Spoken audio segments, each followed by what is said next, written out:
Okay, hello everyone. Thank you very much for your kind introduction. I hope you can hear me.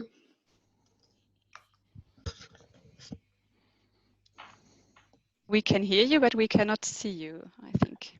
So. Yeah, I see that. So, but I have the slides. Yeah. Okay. But I think the presentation is more important, maybe. Yeah, I put my video on afterwards. Yeah, so, thank you very much for the opportunity to talk about the study results of our infra needs study conducted last year. So I would like to talk about infrastructure needs and challenges which arise from industrial decarbonization in Europe, because these must be addressed early, I think already today, to make decarbonization possible. So the study behind has been supported by EIT Climate KIC and the paper writing by Science for Climate Research Project in North Rhine-Westphalia. My special thanks go to my colleagues Christine Krüger, Alexander Scholz, Ahimda Nebel, Clemens Schneider and Ansgar Taubitz, which made this study possible. So just a minute, yeah, this was too fast. So the industrial decarbonization is possible, but it's a huge challenge, as we can see here, because it leads to a remarkable additional industrial demands in Europe in the year 2050. These values are based on our reference study, Material Economics. As you can see on the left, up to 500 terawatt hours of additional electricity demand for decarbonization of steel and production and cement, without the electricity needed for hydrogen production, as we would like to use. So hydrogen is in size of 300 terawatt hours per year, plus steam demand, and at least also remaining carbon dioxide emissions, the case of the new processes scenario of up to 250 megatons per year.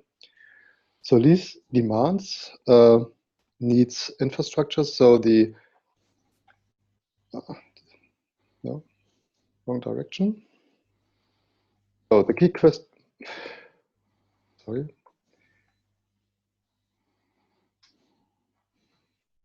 The animation is not good.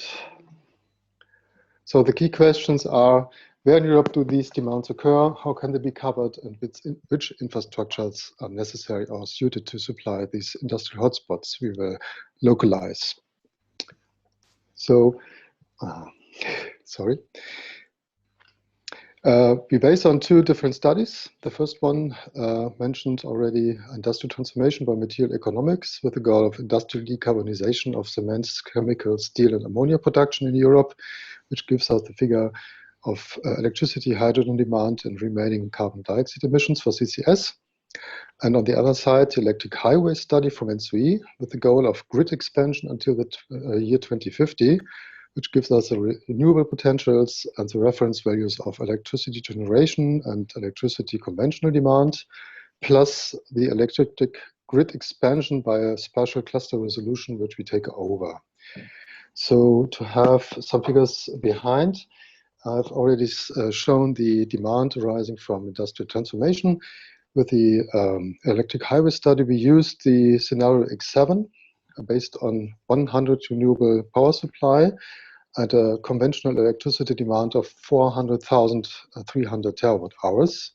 So mostly without industrial decarbonization, because they only consider power to heat for industrial processes. Based on this, we do our own analysis, first to regionalize, to locate the demand on site-specific levels, then to explore the infrastructure needs and solutions between these hotspot regions, as we call them, industrial hotspots with high industrial demand, and sweet spot regions with high renewable potentials, to look which infrastructure options are suited on site. Therefore, we have done or undertaken 3 different workshops in the regions we can see here later. As part of the first results, our methodology is to compare. The animation doesn't work. There should be, okay.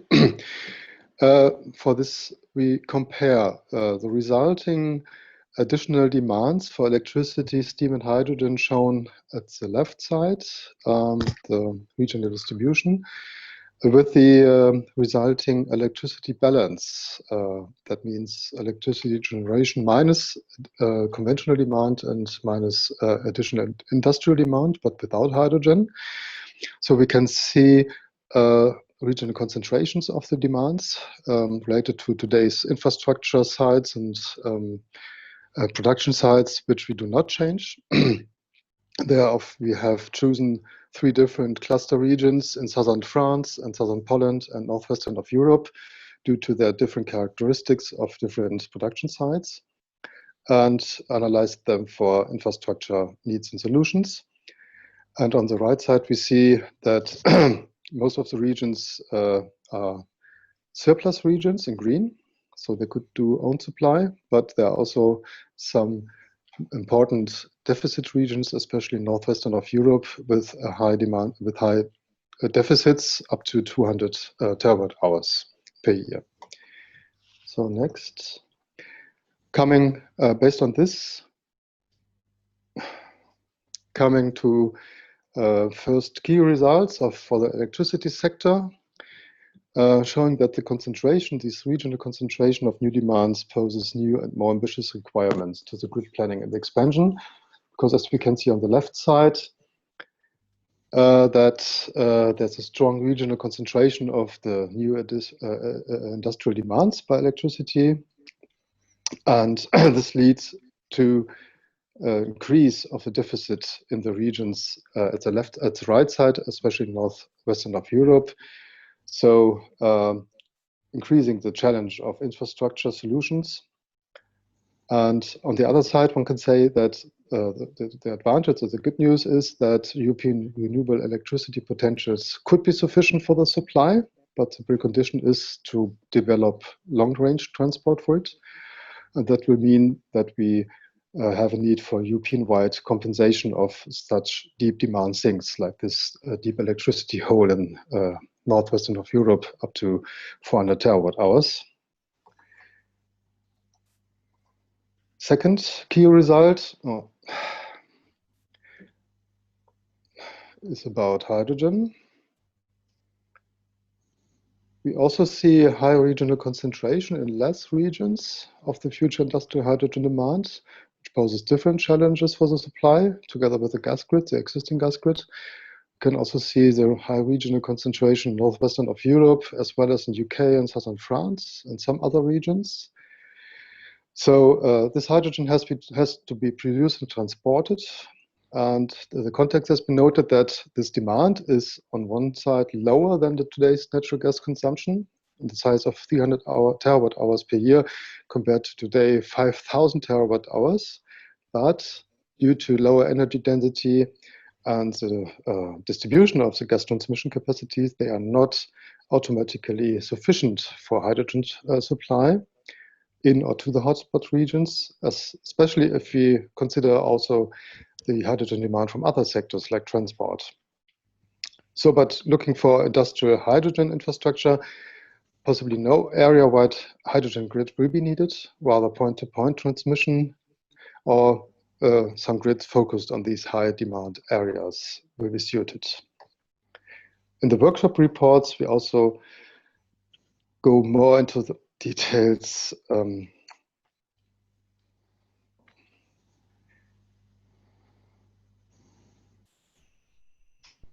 I don't know why.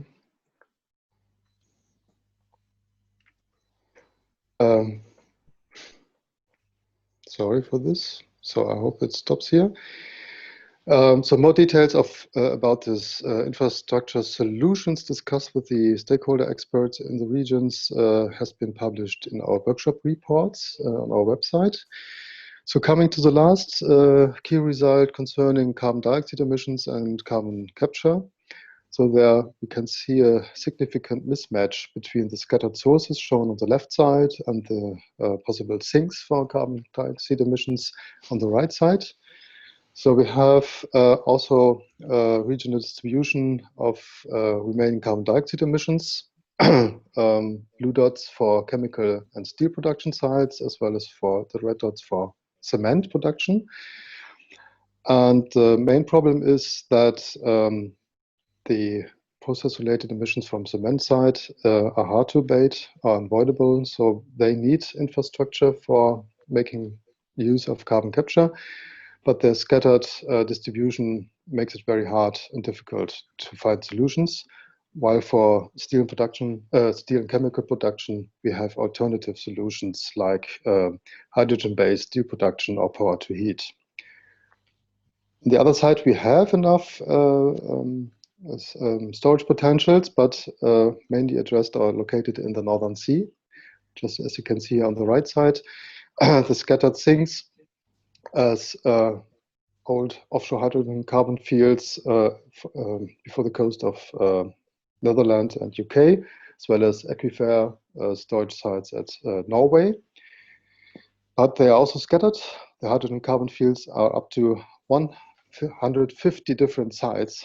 So it is even a challenge to exploit them as sinks for the carbon dioxide emissions. So we think that there should be given priority for CCS for the cement production in order to prevent lock-in effects for other users, just like coal power plants or other industrial cement carbon dioxide sources. So no,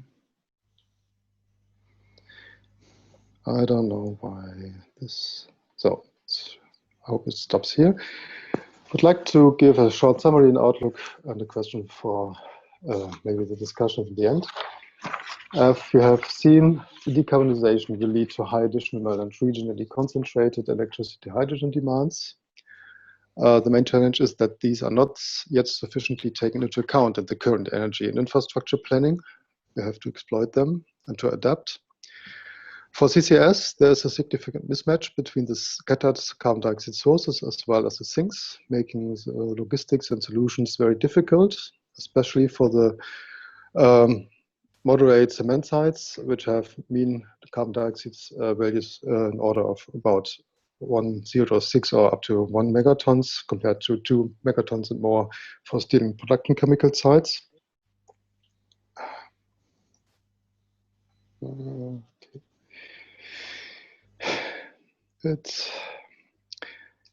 So the good news is that the potentials of renewables could be sufficient for own supply, but as precondition, they have to be expanded first, inclusive their related infrastructure and rapidly. And we have to be aware and note that the challenges are regionally different, so we need pan-European-wide coordination. Ultimately, it is obvious that the infrastructure needs and challenges are largely determined by how the requirements are met. So this leads to the open question at the end: what will be the right balance between self-supply and imports? Thank you very much for your attention, and I'm looking forward to your questions. Okay. Thank you, Frank, for your very interesting presentation. I'm a bit happy that I'm not the only person with some technical problems, but so maybe as a remark to all the other presenters later on, it seems that sometimes pushing the button for the next slides seems to be slightly delayed, and if you push it too often, then you get a problem. So I think it worked, but sometimes you have to be cautious. So, but thanks again, you made it, Frank. Now we are into the questions, so we have time for questions to Frank. Marlene, did we have any questions so far in the chat? Yes, there are some questions in the chat. So, for instance, Timo Geyer asked, in a pan-European context, did you evaluate the option to relocate some of the industry to be closer to hydrogen production or CCS storage sites? So it addresses the question of relocating industrial sites. Thank you for this very interesting question, important question. No, we did not. Because it is very difficult to have good indicators to decide whether some locations would switch or not. So this was the first step to understand what might be the challenges, how big they are, and depending on the regions. The next step, and interesting step, would be to also consider the sites for themselves. So what would change if we relocate them more to the renewable sweet spots, for instance. And not only in Europe, maybe there could be a pull from sweet spots outside of Europe towards these industrial sites, but we have not looked on this and the interrelationship, the feedback loops. Okay, thank you very much for that. There is another question. I'm not sure it's from Abena. She was asking, the new industrial hydrogen demand will be lower than today's in natural gas consumption, about 300 terawatt. I know, I think maybe it was just an advertisement to ask a question. No, there are no further questions so far. But I think we have more I have a remark on on the question you posed that was posed by, I think, by Timo. I don't know if you had the opportunity to be in panel 2 on Monday. There was the presentation on some work on localization effects for the chemical industries by other colleagues. That was presented by Mathieu Sora. So I can recommend that. I guess at some point in time, the sessions will be available for recording and also in the papers. So there's some analysis about relocation of chemical industry sites, which is directly linked also to Frank's work. I think I would like to ask a question as well. I think we have the time for that, do we, Stefan? Yes. Yes, we have. So my question is, because I have a couple of questions, I found it very interesting and also necessary work, because we have the studies that show on the EU level it might work, but then the question is, how can that work regionally and seasonally? So that's a very good work that you did there. My question, so maybe I have two questions to pose at a time. One is the question about path dependencies and justice. So if you provide the infrastructure to a certain region, you will lock out other regions to set up those industries probably. So what is about that? Especially I saw that Eastern Europe, for instance, does not seem to have that many industrial sites. So that is one question. And then the second question would be, I was wondering, there were some cement plants in Greece and then also Portugal. And then you discussed the CCS potentials in the North Sea. Is really the North Sea the closest CCS storage possibility for Portugal or for Portuguese and Greece cement production? Okay, first I would like to answer your question about path dependencies and the special case of some regions. Yes, this would be interesting in future further, because we only looked at the target year 2050. We did not look at the transformation pathway itself. So this could lead to some of those lock-in effects or difficulties you mentioned. But we also see the potentials for the Eastern European regions, because they have good preconditions for generating electricity and also hydrogen to deliver it. This could be one important option. They could use it as well as in the context of the relocation to offer maybe suited places for industry to get use of these renewable potentials. So, but this picture is different because it depends on the regional politics and the strategies, which are different. So I think this both levels has to be synchronized, the regional levels and their strategies together with the European level. What is the merit order of these processes? And we see that there will be such a deep hole for electricity and hydrogen demand in Northwestern Europe if we assume that the production sites will be there. And when we have to decide that there are changes, that there are possible changes towards it. I don't have the answer yet, but it would be interesting to look further on those optimizations. The cement plants and other parts, we have looked on cement production and the remaining carbon dioxide emissions in southern France.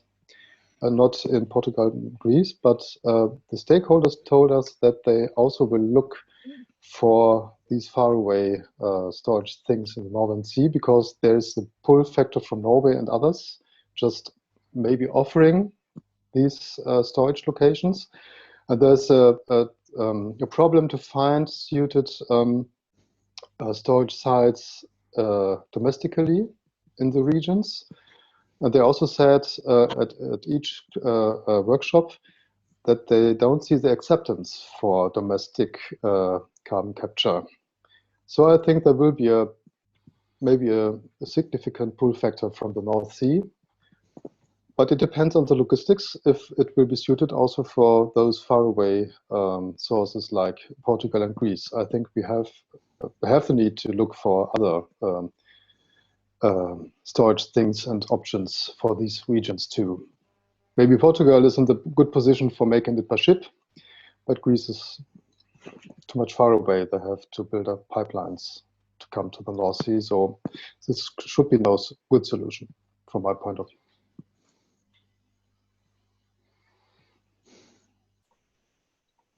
The biggest problem is that their size is not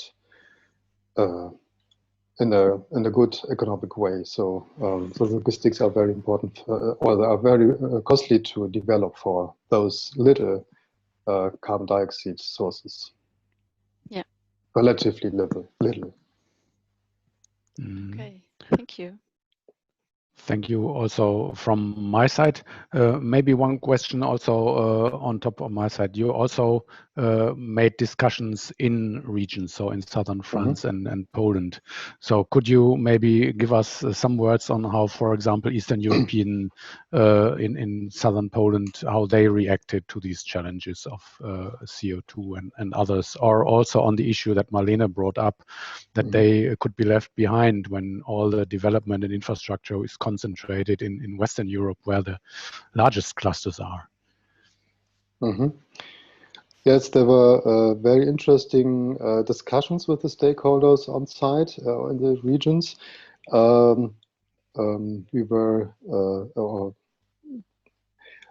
in southern Poland. It was a remark to be noted that we thought they would set on carbon on CCS largely, because they have a coal history and coal-related infrastructures today, but they were much more interested on solutions towards hydrogen, because they just started for themselves, or the stakeholders who participated started innovations and look beyond coal and would like to address innovations for hydrogen and electricity. And this was one key point where we learned that they are afraid of lock-in effects to CCS and coal power plants and so on. So they were more interested in hydrogen solutions, and but to be connected to the other parts of Europe where maybe such solutions like carbon storage things are located. And they also told us that they feel in between the western part of Europe and the eastern part, where also some strategies or pull factors are to be seen for Poland, just from Ukraine, to offer positive locations or positive preconditions, maybe for relocating industry towards eastern parts of Europe. But it is not representative. These were more closed workshops with selected stakeholders from industry as well as from supply side. But it offers new insights into the problems and the acceptance of solutions. Okay, thank you, Frank, for these insights from your interesting analysis on the, so to say, infrastructural consequences of industrial transition.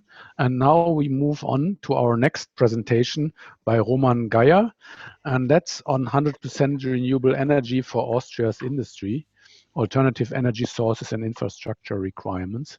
So again, on the energy and infrastructure side of industrial decarbonization, but I think from a more focused perspective on industry. So Roman, please, the floor is yours. Hi, everybody. Can you hear me and see me? Yes, okay. Very well, including your slides. Okay, but yeah, it's already jumping. Okay, it's coming back. Okay, hi, everybody. My name is Roman Geyer. I'm working at AIT as a research engineer in the competence unit Integrated Energy System. And today I present a study we performed about how to supply the Austrian industry with 100% renewables. And the main question was, just remove the slide. Okay, the main question was if 100% renewable energy is a sustainable supply of the industry possible.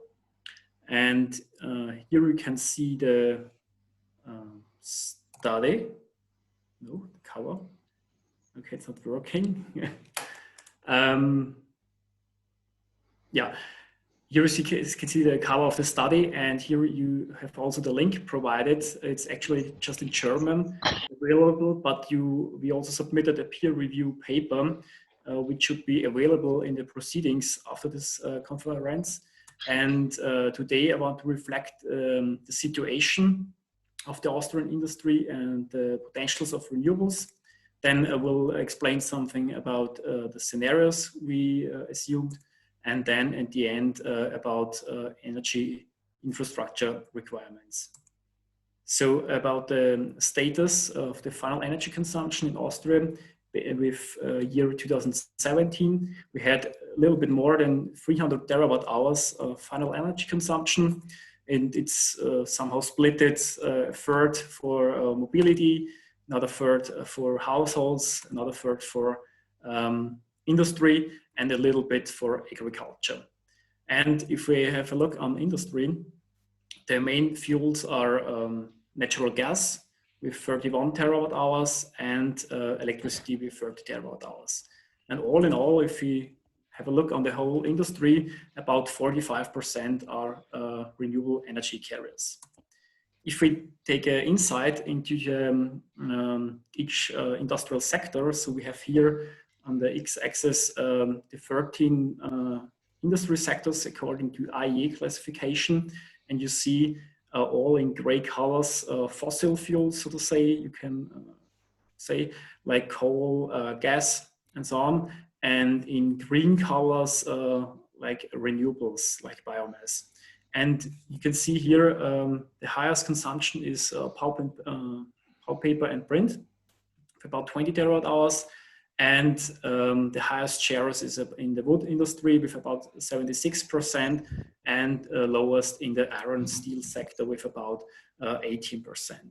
And here I have to add, it's all about final energy consumption. If we take a look on iron steel production, you need a lot of coal and coke for process. So if we consider the primary energy needed for the iron steel sector in Austria, you have to add about 20 terawatt hours if you have to look on primary energy.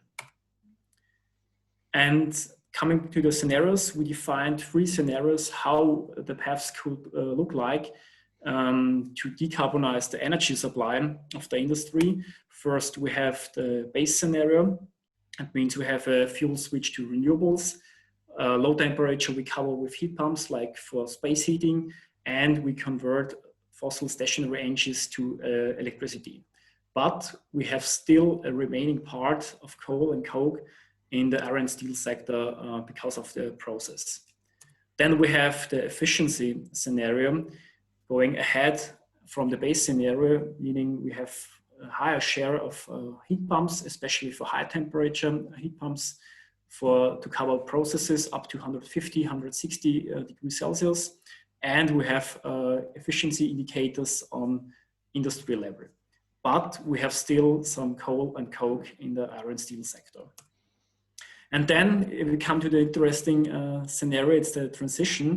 That means we go from the efficiency, go ahead, have a higher penetration of heat pumps, and we take a look about actual energy carriers in each sector and check the temperature levels where they use biomass, etc., and say, okay, just use biomass or biogas in these sectors which have high temperature heat demands to cover them, and all the others like with high temperature heat pumps.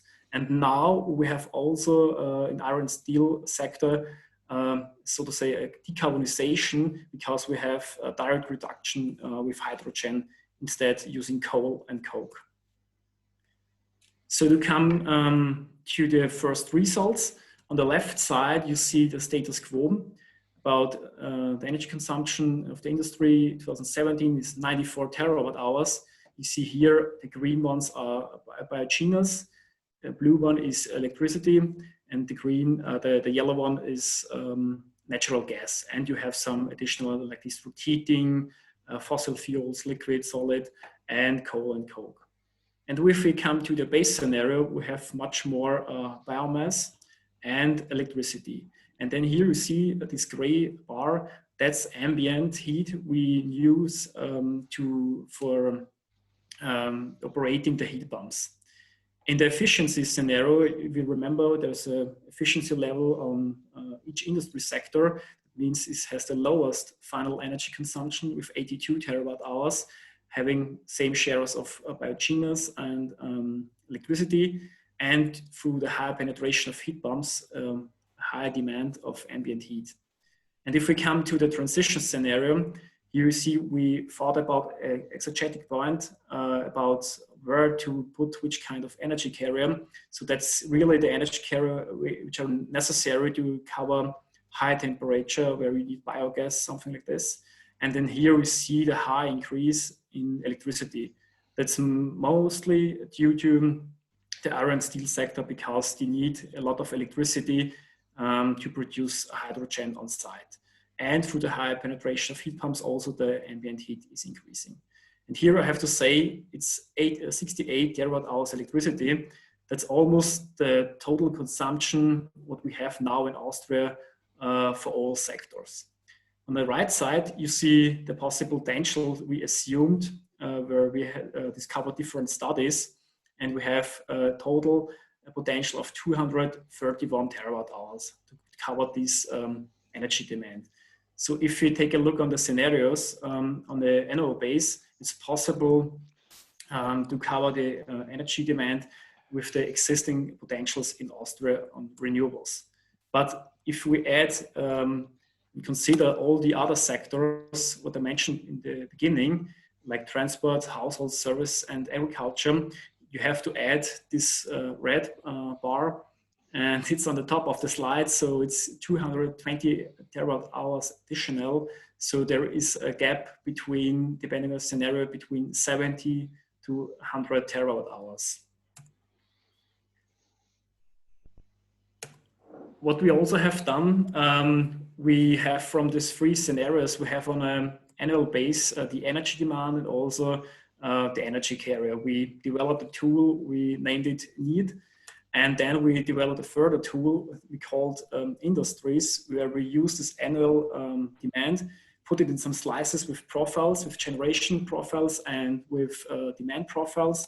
And that's so that we have an hourly resolution to investigate the power requirements, minimum and maximum, if we have a deficit or surplus, or if you need somehow storages or imports on that. And here I present you some analysis for electrical energy. On the left side, you see the potential possible. It's almost 190 terawatt hours. All these colored bars are the electric energy demand in these scenarios. Then you have this green bar, meaning the surplus, and the red one is the deficit. That means on each hour per year, we analyzed if we can cover the electricity demand or not, and if there is a surplus from the potential or is there is a deficit. And you see deficit is about 2 terawatt hours on electrical energy, but if we come to the transition scenario, it's already 7 terawatt hours we can't directly cover through the existing potentials in Austria. And what does this mean also on the power requirements? So status quo, we see with this 30 terawatt hours energy demand electricity, we have a minimum power of 1.2 gigawatt and maximum 6.3. If we come to the base scenario, it's slightly increasing. So about maximum power is 2 gigawatt higher. And efficiency scenario is like in the same magnitude like the status quo. But now we're coming to the transition scenario, having almost 70 terawatt hours electricity consumption. And you see the maximum power is increasing a lot. So it's almost 15 gigawatt. So what does this mean for the infrastructure requirements? Here you see in gray the bandwidth of the public power grid in Austria over the whole year of 2017. The highest, the maximum load is always in January, it's about 11 gigawatt, and the minimum load always occurs in August with about 4 gigawatts. And the blue line indicates the monthly average of the industrial power load in the transition scenario. You see the average is already in here like above, close to the maximum. And as I said before, the highest power load was about 15 gigawatt, and that's about 40% above the maximum load in the public power grid. And that's just for the industry. And if we cover all the other sectors, then you have to add it additional. And on this map, you see Austria and its 9 federal states, and the green colors indicate for the electricity how much potentials is available, renewable potentials, and what is required on a yearly base from the industry in the efficiency scenario. And you see it on a federal state, here like from 7% to about 50%. It means 50% means 50% of the existing potential, the renewable potential is needed to cover just the industrial demand. And on all of Austria, it's about 30% in the efficiency scenario. And remember, efficiency is the scenario with the lowest energy demand. And if we come to the transition scenario, it's different. 2 federal states, it's Upper Austria and Styria, they are getting red. And also overall Austria, it's a quite higher value, almost 60% now. And if we take a look on the Upper Austria and Styria, you see that the available renewable potentials for electricity are not sufficient to cover the energy demand. And that's just in the transition scenario, just because of actually one sector, it's the iron and steel sector, from moving blast furnace process to direct reduction with hydrogen. It's just about producing hydrogen through electricity. That's actually just one company located here in Upper Austria and here in Styria. And just here, for example, what does this mean if we have to cover this electricity demand by PV? In 2017, the PV production in Austria was about 1 terawatt hour. If you would like to cover status quo, we need much more PV systems installed. And if we want to cover the transition scenario with about 70 terawatt hours, it means much more PV systems in Austria. It means all in all, we have to need an area about 430 square kilometers of PV. That is equal to the area of Vienna, just to cover the industrial electricity demand in the transition scenario. So to sum up, it's possible to cover the industrial energy demand with the existing potentials, but if we consider all the other sectors in Austria, there is a gap between 70 till up to 100 terawatt hours. The deficit in the electricity energy coverage depends on the scenario. It's about 2 in the base and efficient scenario and up to 7 terawatt hours in the transition scenario. That means we need somehow storage capacities, or we are still need imports in the future as well. And we had a look also on the maximum power load in the industry. And if we apply this transition scenario, then it's about 40% higher. The industrial maximum power is higher than the existing in the public power grid in 2017.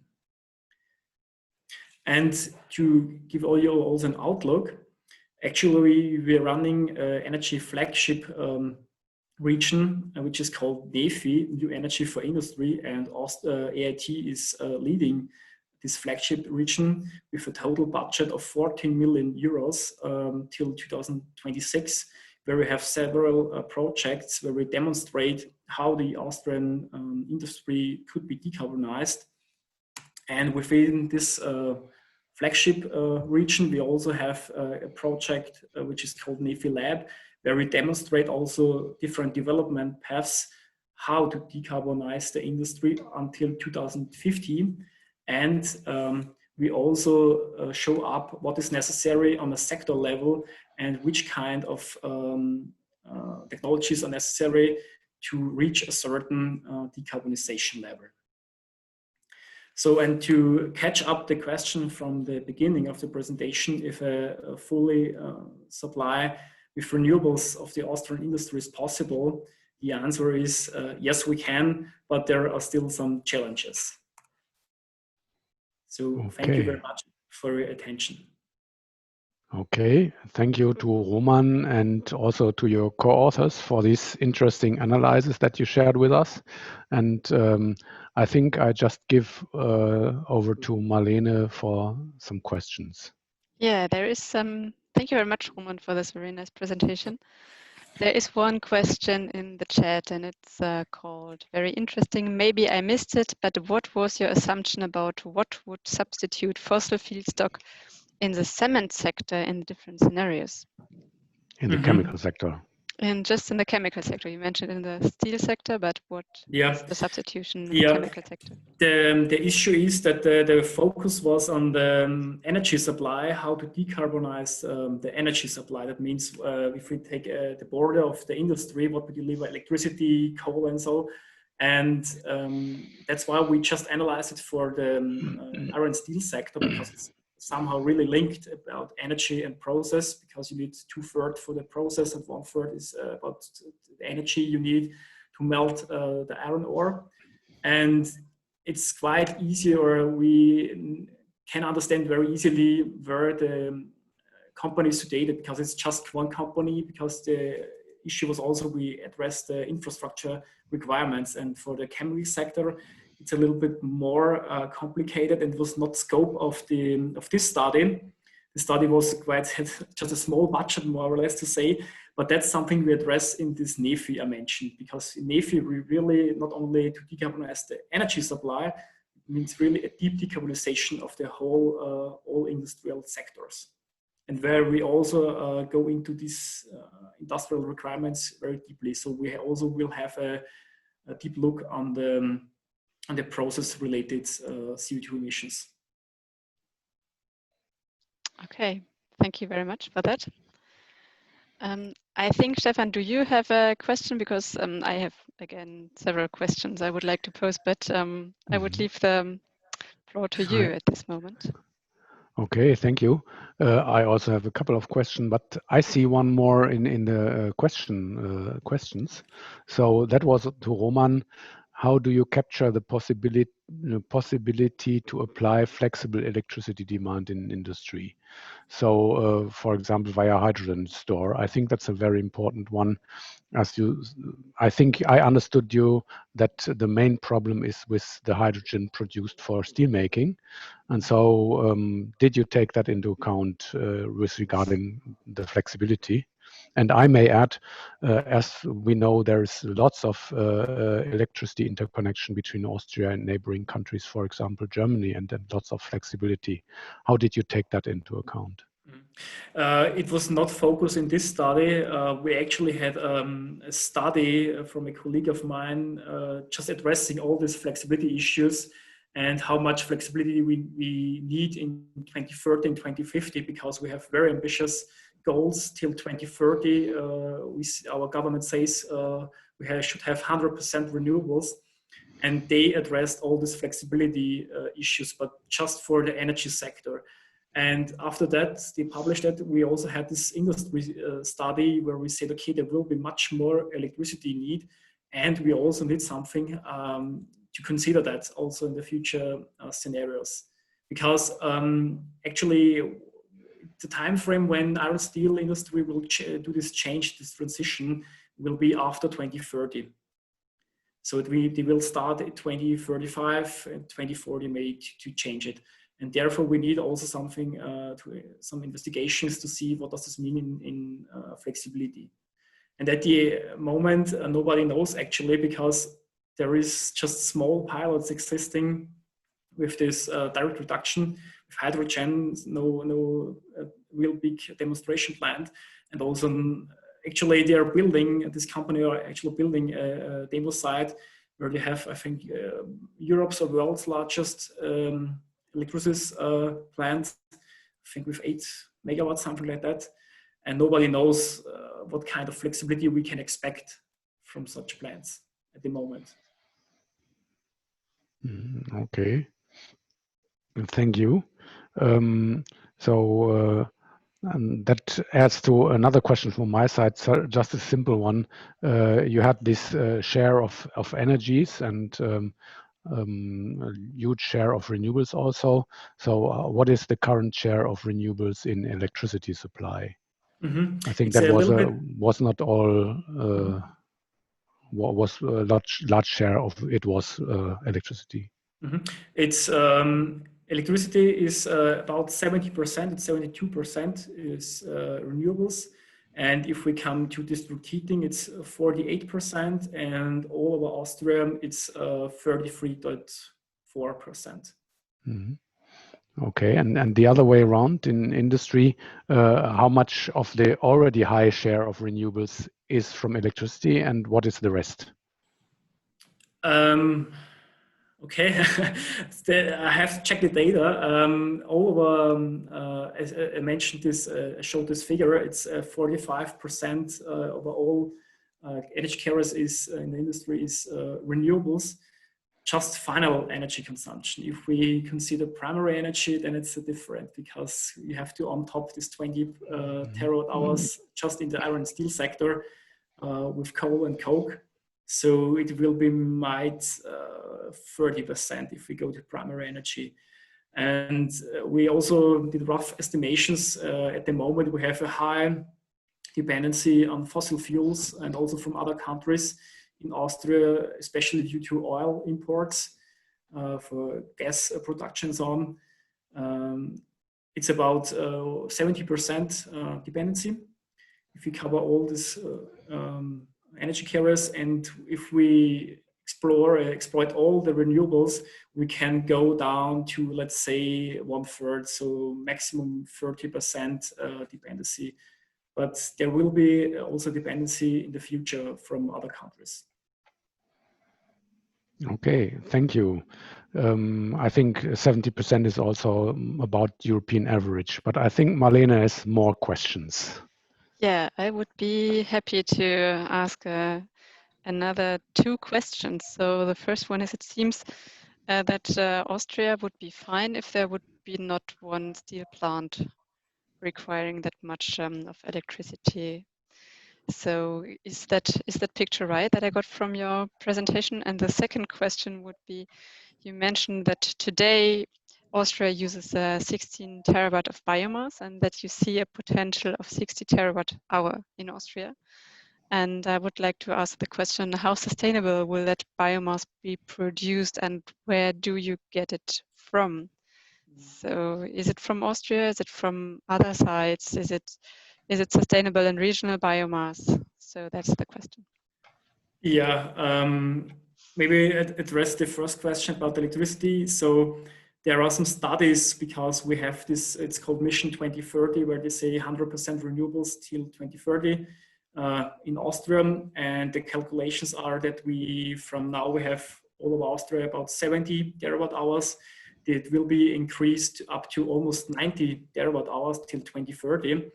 But it's just like a trend over all sectors. But if we really want to do this transition scenario for the industry, we need much more. I mean, of course, they will do this change after 2030, but meaning 2040, 2050, we need a lot of renewables and a lot of electricity production in Austria. So we have to really do much more effort at the moment. And it's not all about the production capacities, it's also about the grid infrastructure, because as I mentioned, it's just one company and we know exactly what they need. So they need at least capacities for 1 gigawatt grid capacity new build just to one company in Upper Austria. And that's also a big challenge to build this infrastructure. Especially in Europe, to do some projects, we need about 10, 20 years from planning to really have the infrastructure on site. And the second question to biomass, it was the assumption that it's just a local biomass from Austria, but that's also a question what you then really will get, or it's also about the costs, because I guess that there will be biomass from abroad will be cheaper than to exploit all these potentials in Austria. Okay. Yes, thank you, Roman, also for the good discussion and the many infos you gave. We will now move to the next presentation. We move from Austria to Scandinavia. Thank you. And we will have Jan Kjärstad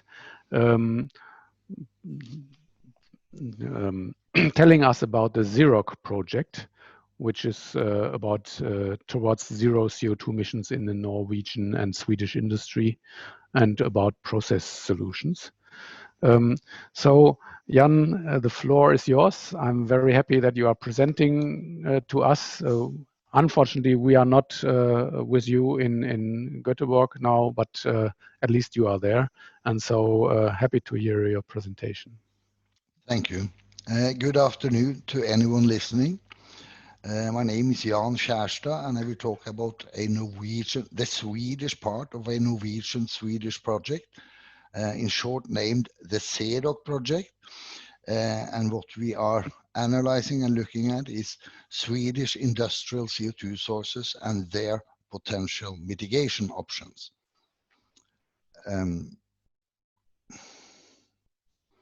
Move my slides, please.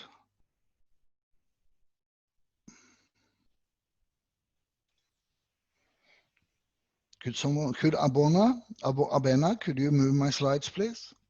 Thank you.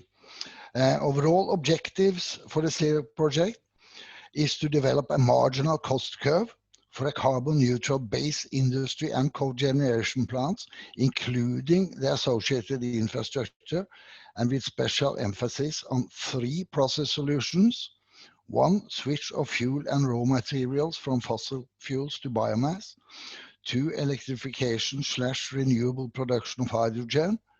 And 3, application of CO2 capture to both fossil and bio-based emissions, that is so-called CCS and BECCS. Next slide, please.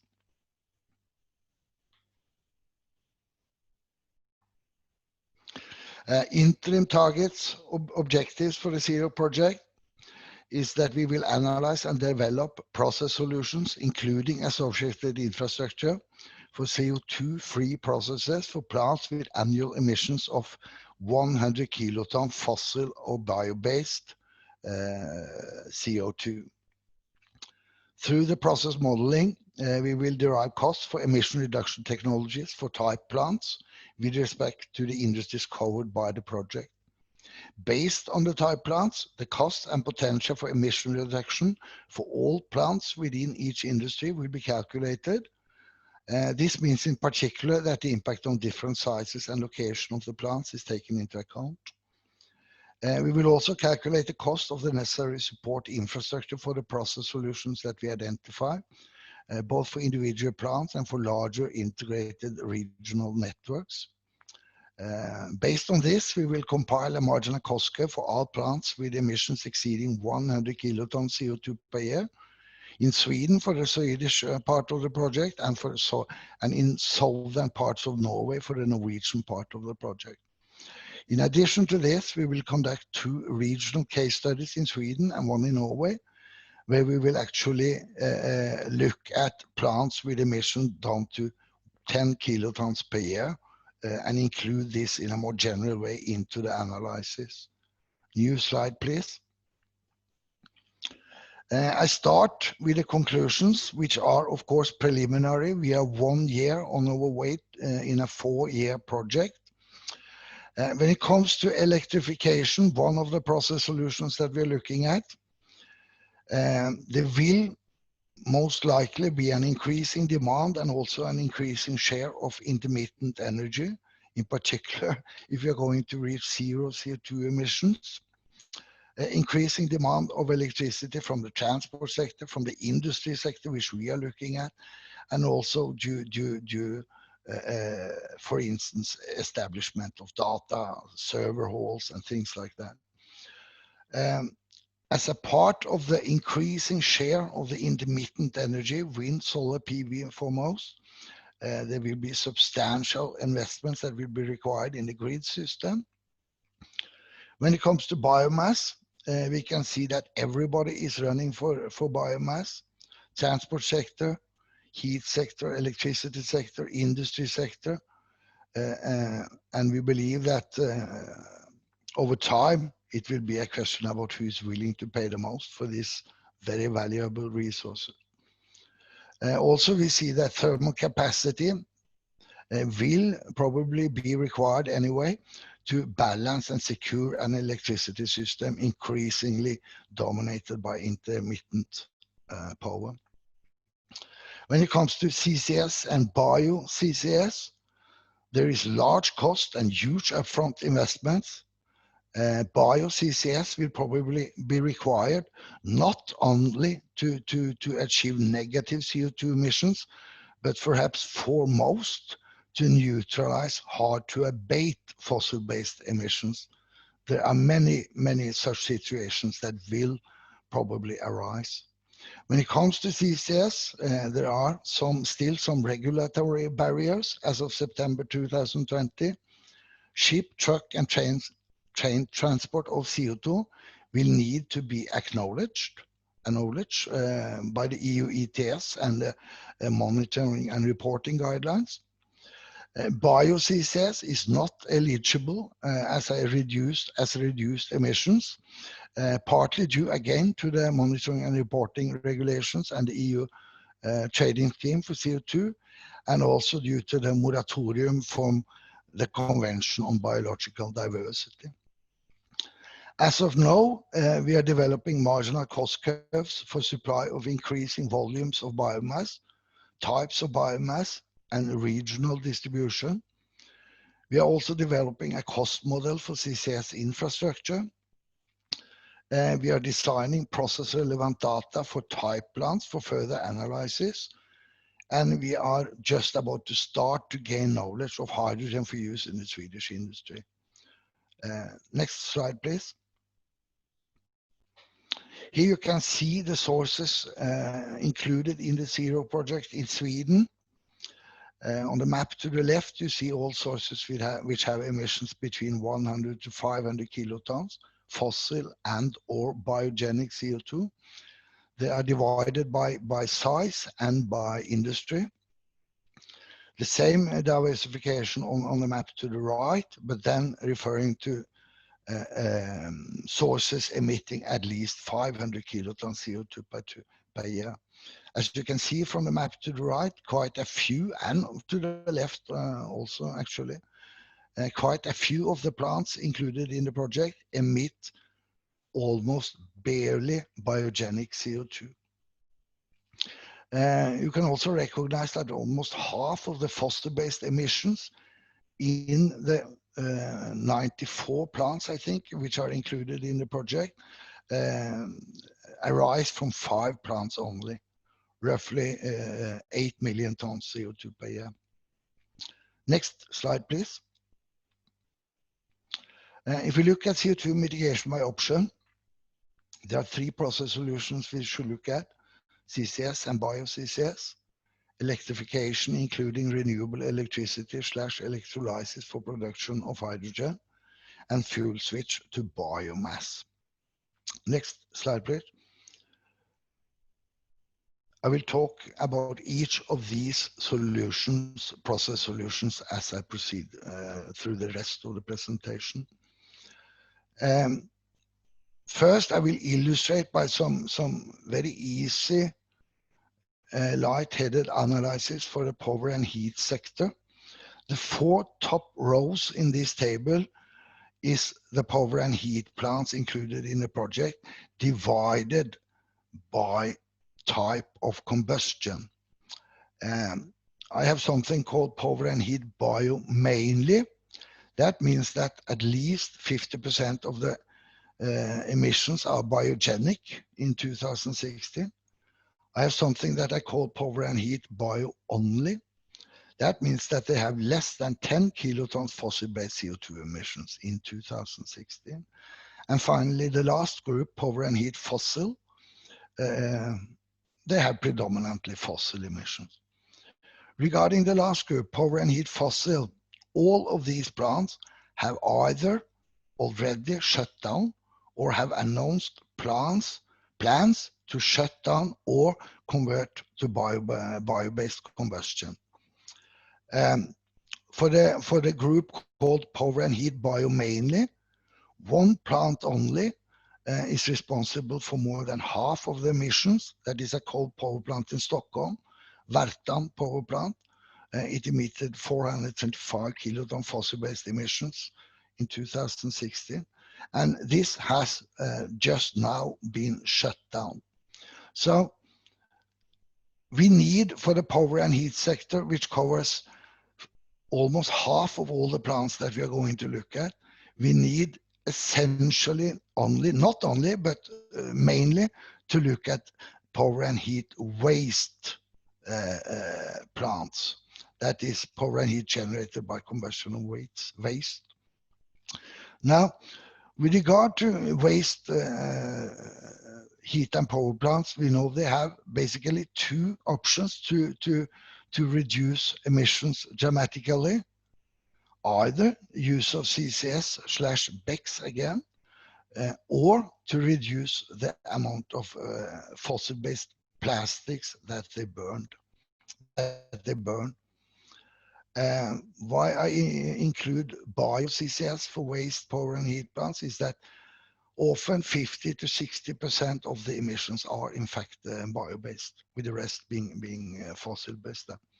So a simple analysis covering the power and heat sector only make us able to draw some simple conclusions already from the beginning. Next slide, please. If we look further at CCS, here you see the cost of capture on the y-axis and cumulative amount of CO2 captured on the x-axis. Gray bars refer to fossil-based emissions, plants with fossil-based emissions. Each bar represents 1 plant.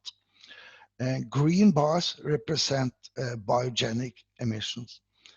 And what this figure actually shows is that the larger plants you install capture on, the less the cost, the specific cost for the CO2 captured will be.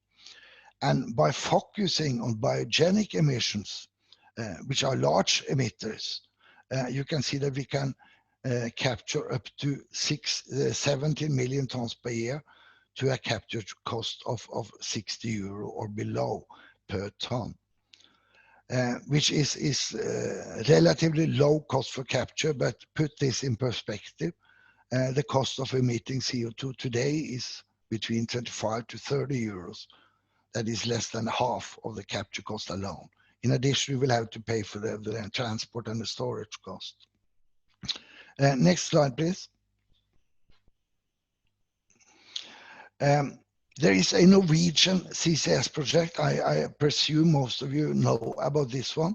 It involves capture at 2 sites, at a cement factory in the southern parts of Norway and a waste CHP plant in Oslo. Each of these plants will capture around 400 kilotons of CO2 per year. Jan, just do you have 2 minutes left? Oh my God. Okay. The storage and transport part of this Norwegian CCS project is the Northern Lights, where 3 oil companies, Equinor, Total, Shell, will take full responsibility for transport and storage from the port. The government will, according to the investment and funding plans that existed in 2018, cover all investments for these schemes plus 5 years of operation. This leads to cost, according to a Norwegian consultant company doing the calculations for the Norwegian government, a total cost of 11,200 million Norwegian kroners for the cement plant and 11,800 million kroners for the CHP plant. You can divide that by 10 to roughly derive at the cost in euros. So 11.2 and 11.8 billion Norwegian kroners divided by 10 to derive at euros. Next slide, please. Here you can see the CHP plants in Oslo, how they are building up an eventual CCS system. They will transport the CO2 from the plant 10 kilometers to the port where Northern Lights will take it over. They will transport it by emission-free trucks. If you assume 33 tons per truck, this will imply more than 12,000 trucks per year or more than 33 trucks per day. We have looked into this, and this is actually not such a large transport to one single site within a year. There are many industries sites in Sweden which takes larger number of trucks per year than 12,000. Next slide, please. When it comes to electrification, one of the process solutions that we will look at, the government, Swedish government, is targeting 100% renewable electricity by 2040. There is a project called North European Power Perspectives, which in August 2019 developed a roadmap for 100% fossil-free electricity in Sweden by 2045. And what you see here in these slides is the bar farthest to the left, that is the current system by source.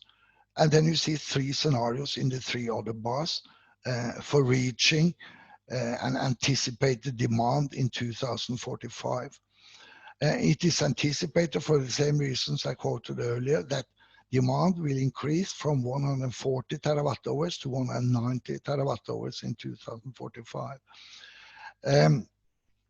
The bar second to the left is called renewable centralized.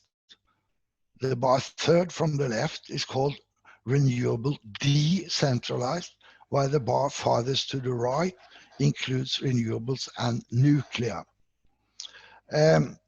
What you see here, Jan, in order to allow for at least one question, it would be good if you could come to an end soon. I'll end after this slide. Is that okay? Okay, fine. Thank you. What you can see here is how capacity should evolve between now and 2045, assuming demand increasing from 140 to 190 terawatt hours, thus increasing from just below 40 gigawatt hours today to around 70 or just above 70 gigawatts in 2045. You will also see that intermittent capacity, wind, solar, PV, represented here by light blue and yellow, will increase significantly in the 3 scenarios. And this will, as I said earlier, require large investments to ensure power balance, security of supply, and system services. So estimated investment needs in the grid under these three scenarios we see here will roughly amount to between Swedish krona 441 to 516 billion, which again you can divide by roughly 10 to derive at the euro figures. And in that respect, I can mention an example, a Southwest Link, which is being built in Sweden now. It's 2 times 600 megawatt transmission capacity, 430 kilometer. Financial investment decision was taken for this grid in this net in 2005, and expected commissioning is in October 2020, meaning that it has taken 15 full years to finalize this one new grid, which is a problem with regard to all this intermittency. Okay, so I stop there. Okay, thank you. That was great. Insight into that intensive project with very much detail on the ground. I think we should, due to time reasons, immediately move over to the next presentation, which is by Morgan Barberousse. And it's on, again, a detailed industry example, electrification of primary steel production based on the ZEROC process, simulation on the European power system. So we are looking forward to hear from Morgan about the interactions between electricity system and power system. And I think I have to correct myself. It's not Morgan, it's Matthildi and Caroline who are presenting. Perfect. So thank you very much. Can you listen to us? Can you see us? Great, yes. We can see you, one person only, but we can hear everything perfectly. Perfect. There's another one. Yeah. You will see her afterwards in the middle of the presentation. So I am Matthildi Apostolou, and with my colleague Caroline Bono, we're both working at EDF, so Électricité de France, and we're going to present you our study concerning the electrification of primary steel production based on the ZEROC process, where we conducted a simulation on the European power system in 2050. So this work was realized thanks also to the contribution also of Anne de Brejas and Morgan Barberousse from EDF and the team, the ZEROC team. So ZEROC is a Horizon 2020 project led by ArcelorMittal. And in today's presentation, we're going to focus mainly on the methodology and the simulation of the European power system. And for more quantitative results, you can refer to the deliverables that will be published, that will be communicated to the European Commission at the end of next month. Okay.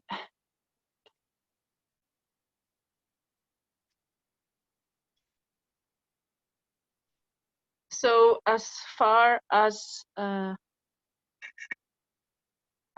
the context is concerned, so this presentation is in the heart of today's conference. So first key point is the carbon neutrality objective. So the Europe aims to be climate neutral by 2050.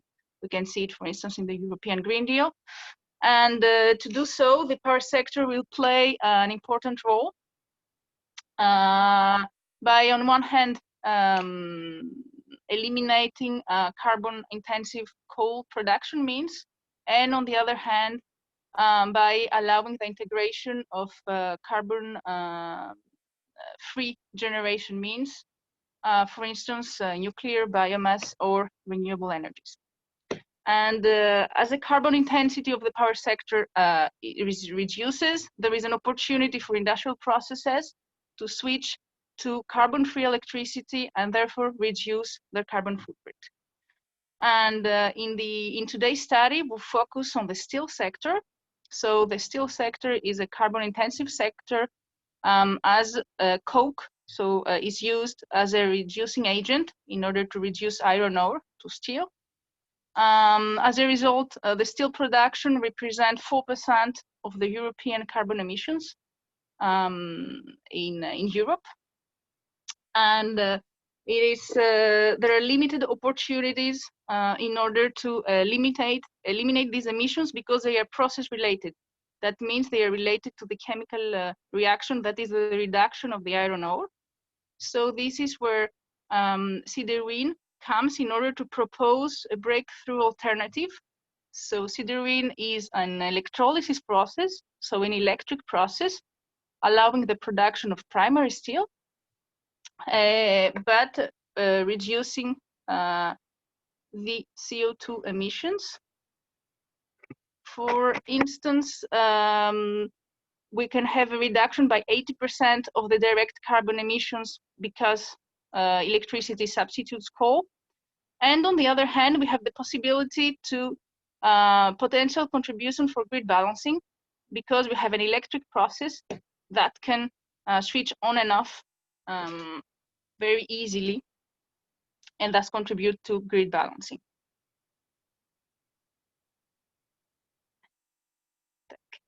So the challenge for our study was to develop a methodology to analyze the impact of the ZEROC industrial development in the future European electricity system.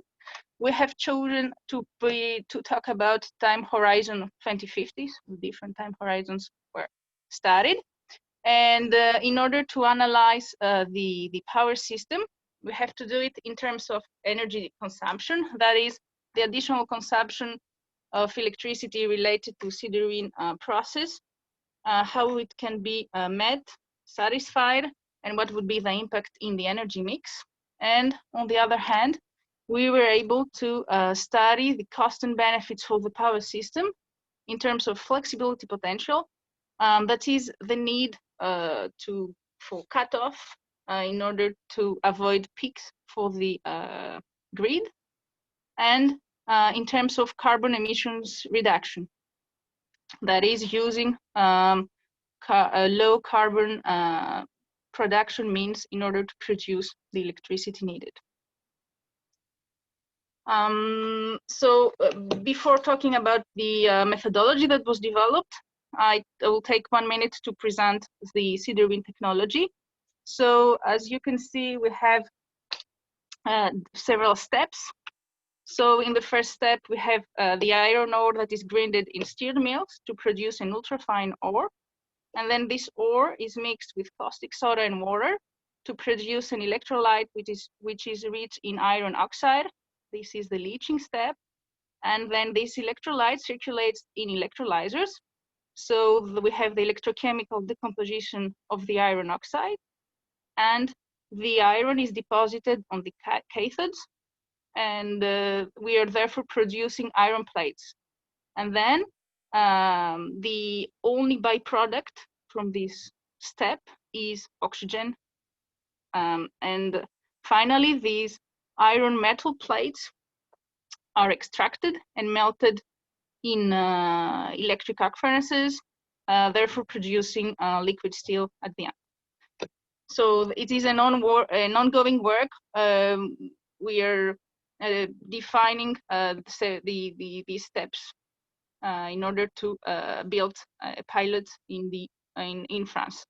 And some of the first results concerning the energy profile for the ZEROC process is an overall energy consumption of 3,600 kilowatt hours per ton of iron produced.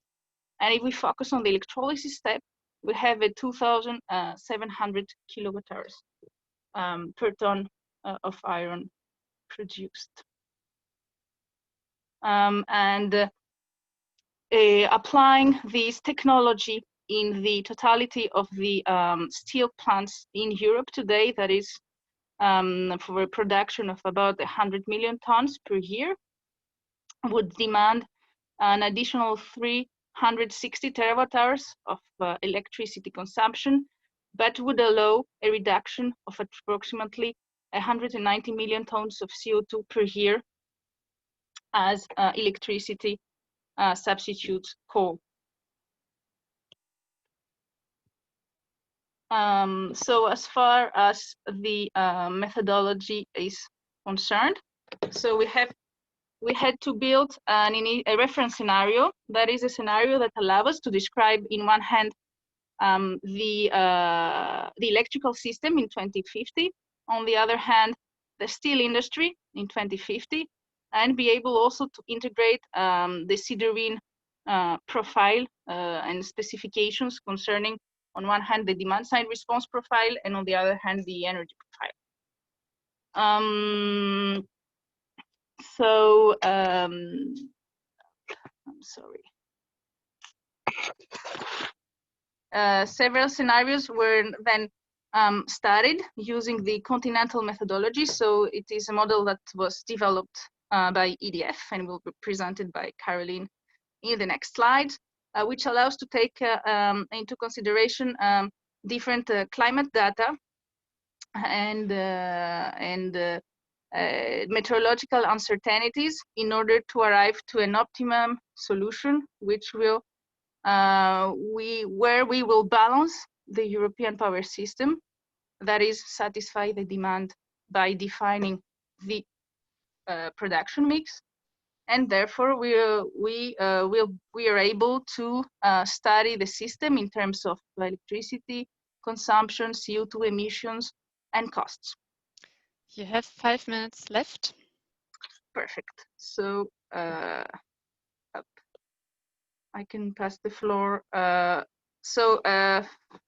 In the first step, so we used several data, public data from as instance for the European reference scenario or World Steel and Eurofair in order to define the steel production park, and the first results from the ZEROC project in order to define the demand side response profile for ZEROC plants.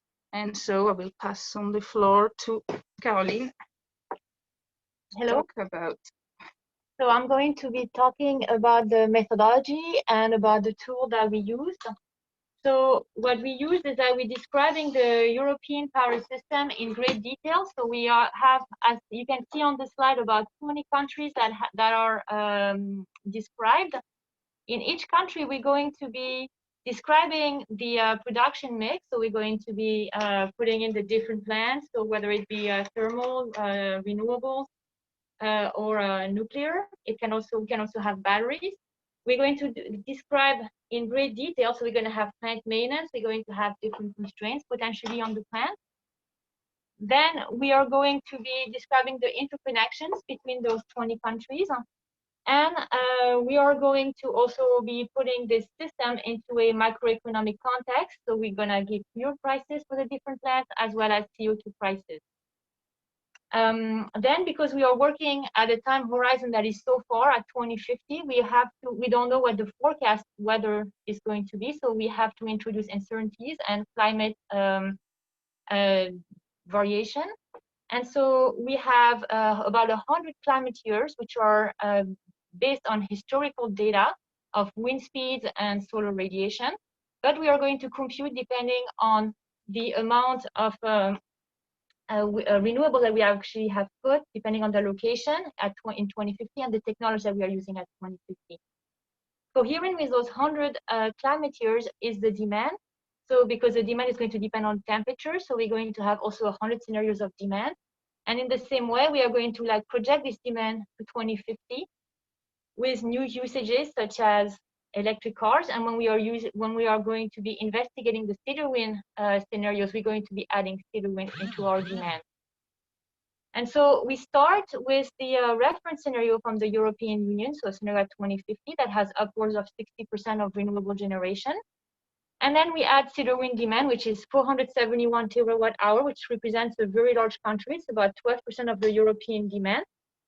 And so the first question was, how do we place ZEROC? So we did we prorated by country depending on the current production location of steel.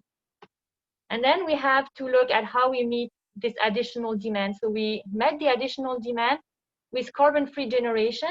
And so this is, you can see on the slide in the production on the left, the little purple dots. And those are the types of technology that we can increase so that we can have carbon-free generation. So we have a first scenarios in which we prorated based on the initial scenarios to increase the amount of renewable energies. Then we realized that some of the energies were not as well suited to the profile of ZEROC, so we did a profile. Then we did a variant with 100% offshore. We did another variant with 50% offshore and 50% nuclear to supply the additional demand. And we did a scenario with 100% nuclear. And so then we have a unit commitment model and an investment loop. The investment loop is ensuring that for each scenarios, we have the same amount of loss of load and the same type of security and safety and quality of electricity that we are supplying. And then we have at the end, so our outputs, where we have the generation for each plant, for each hour, on our 100 climate scenarios. We also have the prices for countries for each scenario and each hour, and we also have the interconnection usages. So this is what will be allowing us to do our study on the benefits of ZEROC for the European power system. And so I'm going to move to slide 11. You have 1 minute left, so yes, I can do it. Okay, great. And so what we see is that we investigated for the value of ZEROC for the power system, and we see that ZEROC has a flexibility of 39 gigawatts of DSR at the European level, which is very interesting. It's responsive, has no duration limit, and we saw that it was an asset for the European power system because it can replace peaking plants. So we have less CO2 emission, and it also brings us financial gain. And so, yes, so that's what our preliminary results showed, and the flexibility was very interesting. And so then I'm going to move on to the next slide. So what we did was that we modeled the different electricity mixes at a 2050 horizon. So we included ZEROC. We also included the option of ZEROC doing DSR, and we did technical and economic analysis of DSR. And you can see our results in the full report that will be published in October 2020 on the ZEROC website, and that will be transmitted to the European Commission. And for future work, what we will be looking at is looking at how ZEROC compared to different other solutions of DSR. And I thank you for your attention. Okay. Thanks a lot, Caroline and Matthildi, for the presentation and for the insights of such a big and novel project on the European energy system. So we have time, a little time for some questions. Marlene, do you have a question? There is a question in the chat. So how does ZEROC fare in terms of TRL and economics compared to other carbon neutral technologies being discussed now and in the future? So it refers to the technological readiness level. So where is ZEROC at the moment and how it is compared to other low carbon steelmaking technologies? So there is a pilot that's being constructed as we are speaking, and normally we'll be able to have some results by the end of 2022. That is the end also of the ZEROC, let's say, time scale. In terms of maturity, there is a technology that can go into industrial scale from 2035.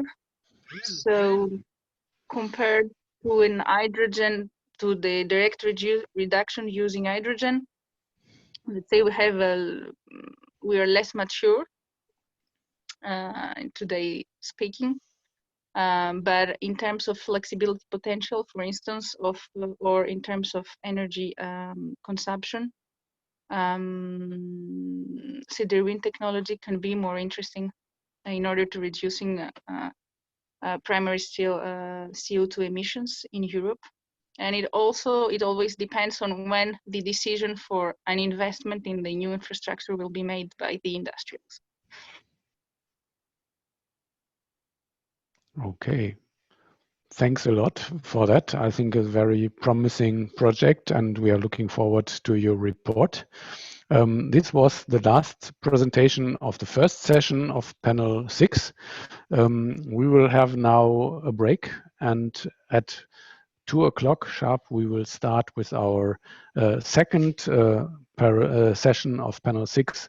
And there we will go again on issues on the impact on the energy system and the need for infrastructure, but we'll cover a bit more a scenario perspective, so very neatly adding on the contents that we had this morning. So I thank you all in the audience for your participation, for your questions, all speakers as well, and looking forward to meet you back here in half an hour. Have a good lunch break.